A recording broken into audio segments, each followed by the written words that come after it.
finished professionally, and I did all these cool things with softball, and that was like the best day ever. That was the coolest day. The other girl who was in the running, she was from Indianapolis, and she played the left side of the infield too, and guess what school she went to? What's Notre Dame's big rival in Indiana? Purdue! She went to Purdue. So we were both standing up there, and I'm like, I really want to win.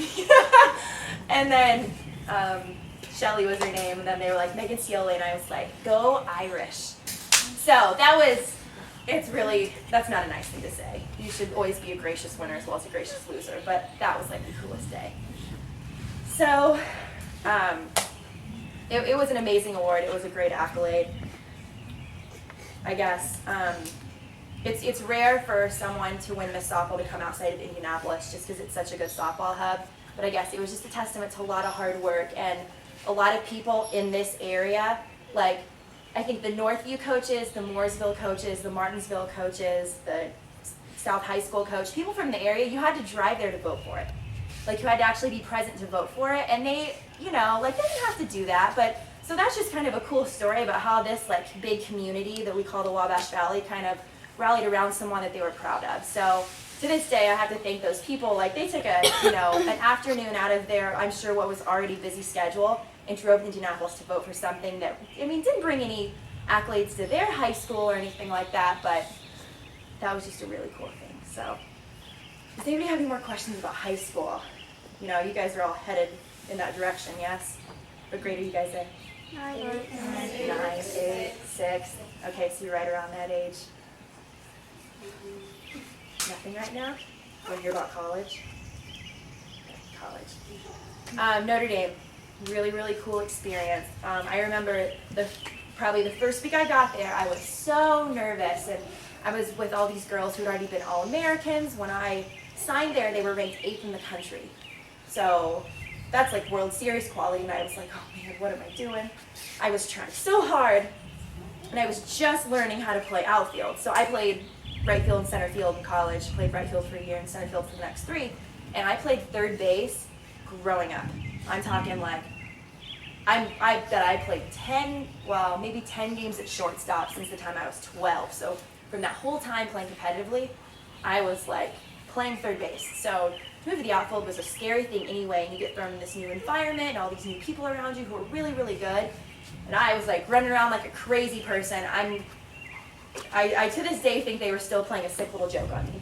They started me in right field, and if you've ever been at the Notre Dame field, the sun is right in your eyes, especially between like 4 and 6 o'clock when you're practicing, you know how low the sun gets. So they're hitting me balls. I can't even see the ball, let alone trying to catch it. I think I got hit in the leg. Like, it was a really bad day. But, and they were like, oh my God, who did they recruit? What's wrong with this girl? And then I remember I got some really good advice about a day later. Jenny Creek, who's actually from Indianapolis, she played at Perry Meridian High School. She was an All-American outfielder at Notre Dame too. She was very much kind of like my big sister, and helped me out a lot when I was there. And she's like, you can't play every day like you have something to prove. You're good. The coaches know what they're doing. You're here for a reason. So I guess remember that. Like, whenever you feel a little overwhelmed, you're like, I don't know what I'm doing. I think I'm in over my head. The people around you put you in those situations for a reason. So always think about that when you fall back and you're like, you get nervous. You're like, oh my gosh, I don't know what I'm doing. You know what you're doing. You're okay. So from then on out, from then on there, I was like, oh, that makes sense. Okay, calm down a little bit. And I remember our first ball game, I think Ginny hit first and she grounded out, and I got up and laid down a bunt and beat it out. I think stole second. Somebody got a hit and I went to third, and then there was like a sac fly to the outfield, and they like dive into home. We scored the first run. So basically I scored the first run of the year, and they're like, oh, that's why they recruited her. From then on, the rest is history, but whenever you're feeling overwhelmed, take a step back. That's the big thing there. College softball, what a cool experience it was. A lot of pressure and a lot of hard work. So I guess not really something if you want to play college softball, to be worried about. You're going to work very hard, and your whole life, you think about in travel ball, it's just that summer, and you all enjoy it, and they're friends you've had forever. And by the time you get to college, just think about, it's like travel ball times 1,000. So it's like everything you do is entwined and becomes your social circle, which is normal. Like, you've grown up with that. but you're studying together and you're eating together and you're playing together and you're weight training together and you're running together. You know, when you're in season, you know, you have 20 hours of practice plus studying plus doing whatever. Here's a fun thing. I don't know. I guess you guys have any questions about that? What college softball is like? I feel like I'm covering all the boring stuff. You guys probably want to know, like, I don't know, what our uniforms look like, or if they were really cute, if that helps. Well, that always matters. Yeah, and I always wear ribbons and, you know, makeup, looking good. So, I guess the next thing about college, if you're going to do something that requires so much more time and determination on top of just going and being a regular student, you better be an extremely motivated person. Because I can tell you, and this is really when you get into higher levels of anything, even college softball, if you don't want to work hard, people are going to stop begging you to work hard all the time. Does that make sense? Like, I had a really talented outfielder that played for me previously at a different school, and I remember I felt like once a month I was saying to her, like, Tara, I'm not going to beg you to be good. Basically, like, I'm not going to sit here and fight with you about work hard, work hard, work hard. Coaches don't want to say that to people. So make sure that you're self-checking all the time. Am I working as hard as I can every second I'm out there? Practice is very short. They don't, you know, it doesn't last very long. You've only got so many hours in a day to be able to work on your skills and make yourself better. So make sure that if you ever feel like you're just standing out there like, oh, I can't wait for this to be over, take a step back and figure it out, or think if you really like it or not. So, yeah. So I guess that ended. I was Rookie of the Year in the Big East. That was a cool thing. I didn't really, your first year in college, you don't really know what's going on. You have no idea of the severity of, or the maybe coolness of the things you're doing. You're just like, whatever, same game, playing softball, and then the awards and stuff come around at the end of the year, and you're like, oh, so I guess that was good. And you raised the bar, and there you go. By the time I was a junior and senior, I was an All-American both years. And I guess this is kind of where, kind of goes back to the whole giving back thing. I guess that was the point where I was kind of like, wow, I'm a role model. Like, we would do a lot of community service and stuff around South Bend, and people would come up like, oh, do you play softball there? And people would ask me to come do speaking stuff like this, and kind of up there, Notre Dame's such a big deal. People were like, oh my gosh, she's a Notre Dame athlete. And it doesn't have to be someone who's going to be in college softball to be a role model. Like, do you all have little cousins, little brothers and sisters, things like that? They're always looking up to you. So I guess being able to be a role model, and like I said, speak to young, intelligent women that like to work hard and really take pride in what they do.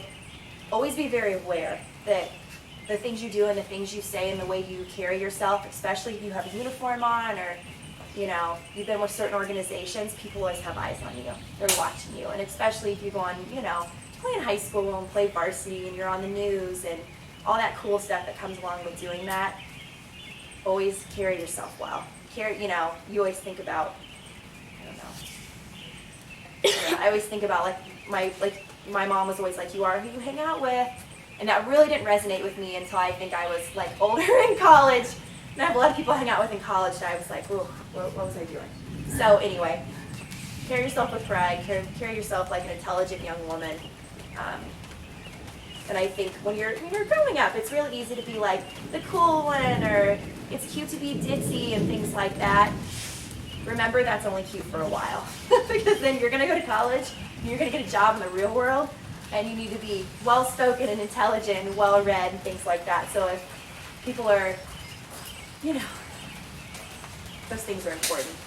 You guys want, I don't know, I hope you don't have any water for that. You're okay? Good. And then we're the Chicago Bandits. So, Jenny Finch. Is her to Jenny? Yeah. I got to play with her, which was such a cool thing for 2 summers. She's a wonderful person. You know, I feel like a lot of times you see people in the media and you're like, you know, people always ask, like, how was she? Was she mean? Was she rude? Was she snobby? She's none of those things. She's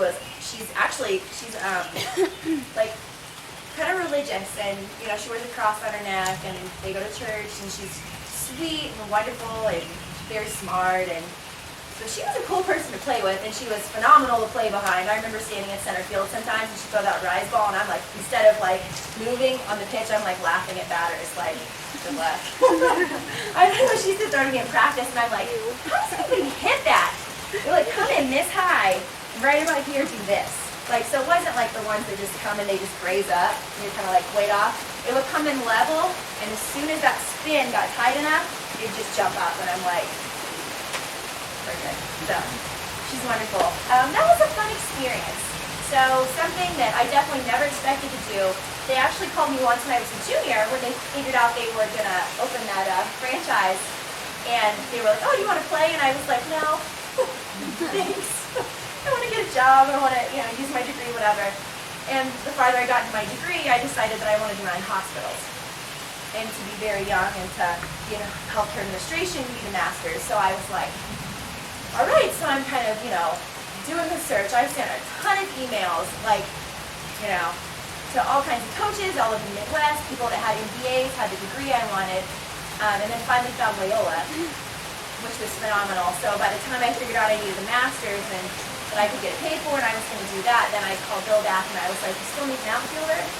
He's like, oh, I think Philly might need one, and I was like, nope, I'm not playing there. That was braggy, that wasn't nice.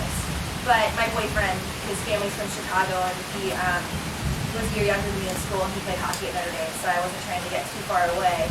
But anyway, it worked out, and I played in Chicago, and still have the same boyfriend, so I guess that was a good decision.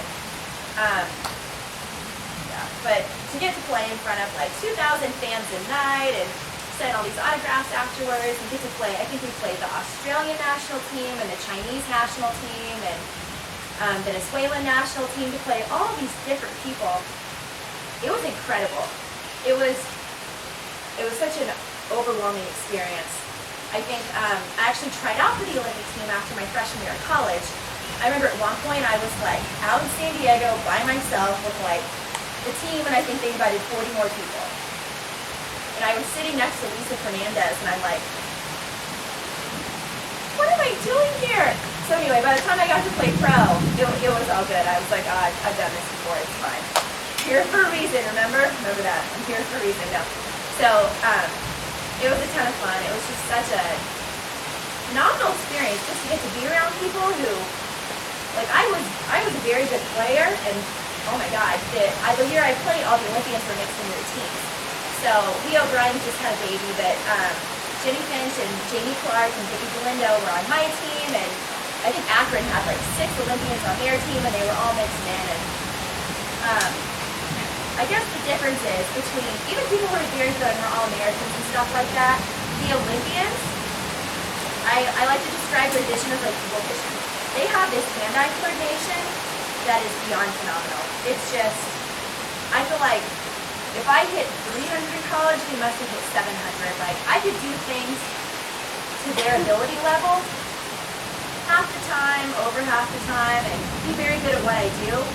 They look like that every time. They hit the ball hard every single time back to back. Like those pitchers, I mean, you've seen like, people think, oh, Jenny Finch, she's tall. She's probably like, she's way taller than my dad. So those Olympian pitchers are just, oh my God. I bet they're like 6'3". I think Monica Abbott's a little taller than Jenny even.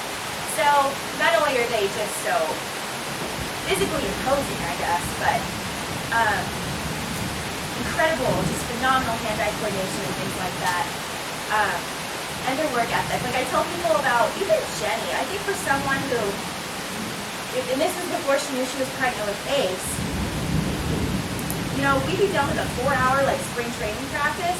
She would go run an extra 2 miles, or if she was like, didn't hit that well that day, I mean, this is summer after she had the baby, she would stay and she would hit with Jamie for another hour. And I mean, we are dog tired. We just practiced for 4 hours. It's, beginning of Chicago summer, and it's hot and whatever else. And we're all like dragging our bags up the door. And it's like, oh, so tired.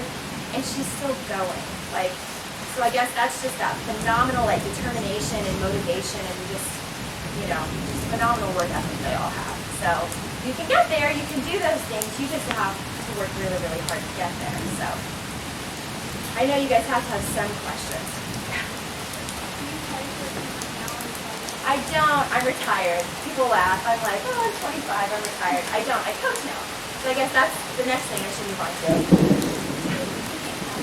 Where I coach. Okay, so I coach at Northern Illinois University.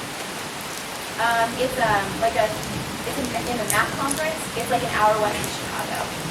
So, you know, it's fun. It's a nice school. We've got a football team. We've got all like the great facilities from having, you know, a football squad. And I coach with one of my, you know, closest friends who she's 26 and she's the head coach. And she actually was an All-American at DePaul, and we met playing together on the Bandits. We were roommates for a year in the city and had so much fun. And, you know, so I don't know. You guys would be really young to remember her, but she was on TV. It was a World Series a few times. She's a really tall, left-handed blonde. She threw a curve and a drop. I don't know, you guys might be too young, but she was fabulous. She was really, really good in college. So.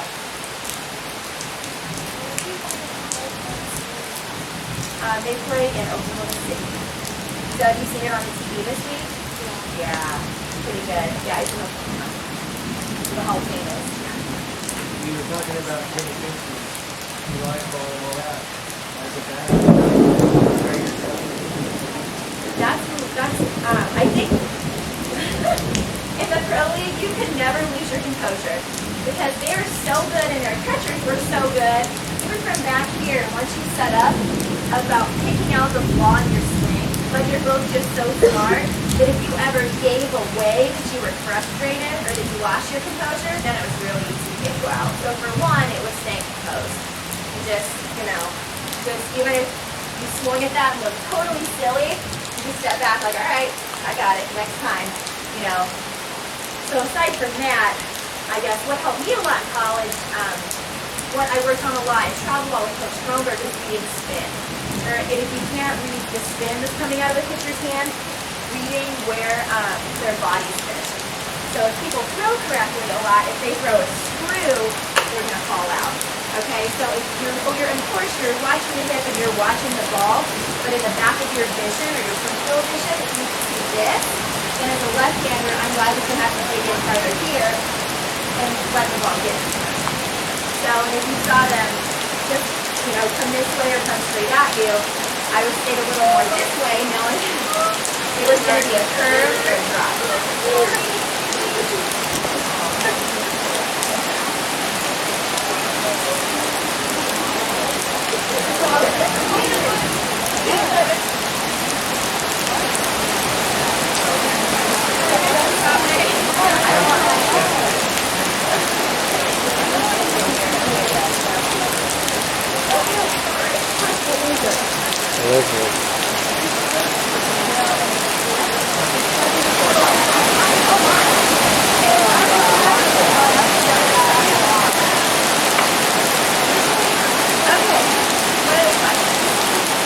What number were you? 20, okay. That's a good question. So growing up, I was 10, and my dad was 11 when he played, and then by the time I got to college, those were both taken, so I combined them and made 21. So when college and pro, I made 21.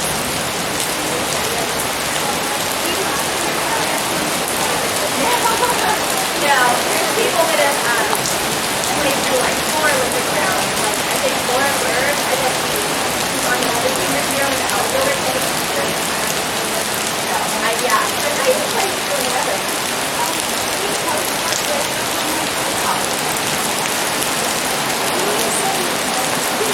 Did I say no? Yeah. Number 1, like number-wise. It was Kristen McPherson, not like number 1 for Jersey.